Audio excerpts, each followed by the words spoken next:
انس بن مالک رضی اللہ تعالیٰ عنہ سے مروی ہے، اللہ کے نبی صلی اللہ علیہ وسلم نے بیان فرمایا الدعاء بین الاذان والاقامت لا یرد، کہ اذان اور اقامت کے درمیان جو بھی دعا کی جائے وہ رد نہیں کی جاتی ہے۔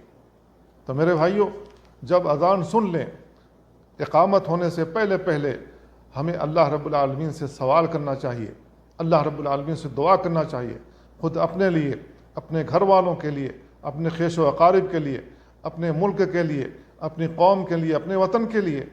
اگر ہماری دعا قبول ہو جاتی ہے تو ایسی صورت میں ہم سرخرو ہوں گے اللہ رب العالمین کے پاس۔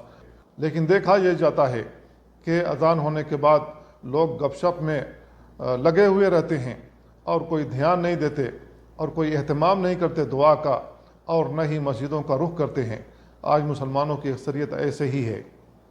تو میرے بھائیو، ہمیں اپنی روش کو تبدیل کرنا ہوگا، ہمیں اپنا طریقہ کار بدلنا ہوگا اور اس طریقہ کار اختیار کرنا ہوگا جیسے رسول اللہ صلی اللہ علیہ وسلم نے بیان فرمایا۔ جس طریقے سے رسول اللہ صلی اللہ علیہ وسلم کے صحابہ کیا کرتے تھے، ہمیں بھی اسی طریقے سے کرنا ہوگا۔ اگر ہم ایسا کرتے ہیں تو ایک بہترین معاشرہ بنے گا، اور اگر ہم ایسا نہیں کرتے ہیں تو اسی طریقے سے ہم گمراہ ہوں گے اور اپنے آنے والی نسلوں کو بھی گمراہی میں ڈھکیل جائیں گے۔